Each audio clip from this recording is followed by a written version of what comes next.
dulu kasus itu kan sudah 8 tahun lalu dibiarkan dan baru dibuka lagi sesudah ada film Vina sebelum seminggu. Itu sudah sangat tidak profesional. Ex-Menko Polhukam Mahfud MD mengungkap 2 hal serampangan yang dilakukan Polri dalam menangani kasus pembunuhan Vina dan Eki di Cirebon, termasuk menyinggung soal adanya DPO yang mendadak disebut fiktif.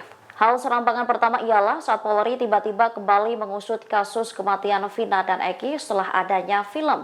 Padahal sebelumnya kasus ini seperti tak ada kabar lagi setelah penetapan 7 orang tersangka.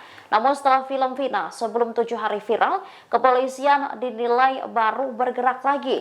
Hal kedua menurut Mahfud ialah saat Polri yang meralat daftar DPO dari 3 menjadi 1 setelah Peggy Setiawan ditangkap.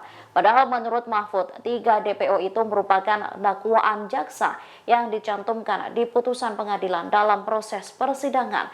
Oleh karenanya, kinerja kepolisian dinilai seperti tak profesional. Bahkan penanganan kasus ini terkesan melindungi nama seseorang dan mencari kambing hitam. Sementara Peggy Setiawan menyampaikan pesan kepada Polda Jawa Barat seusai dirinya bebas. Peggy berharap Polda Jabar lebih berhati-hati dalam melaksanakan tugasnya.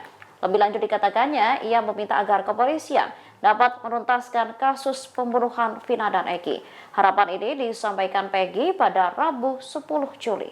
Kasus Vina, sekarang perkembangannya baru ketika pra-peradilan Peggy diterima. Apa pandangan Pak Mahfud dengan perkembangan terbaru itu? Bagus. Memang sejak awal saya berpikir memang pra-peradilan harus menerima permohonan pra-peradilan dari Peggy. Karena seperti saya katakan dulu, itu kan penanganannya bukan hanya terlihat tidak profesional, tapi juga menimbulkan kesan kolutif dan konspiratif. Gitu. Kenapa? Dulu kasus itu kan sudah 8 tahun lalu dibiarkan dan baru dibuka lagi sesudah ada film Vina sebelum seminggu. Itu sudah sangat tidak profesional.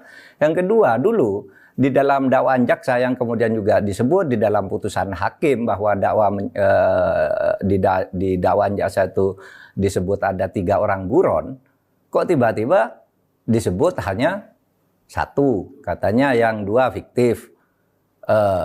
Kemudian Peggy-nya juga diragukan bahwa itu orangnya.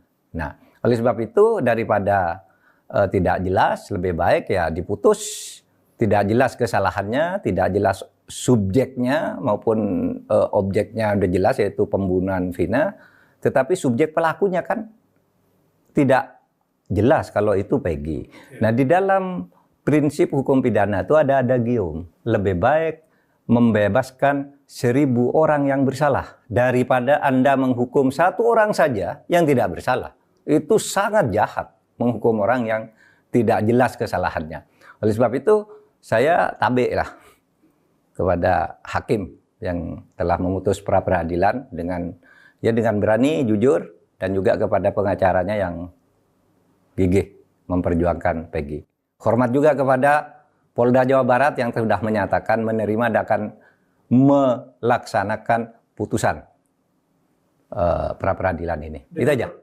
Download Tribun X sekarang, menghadirkan lokal menjadi Indonesia.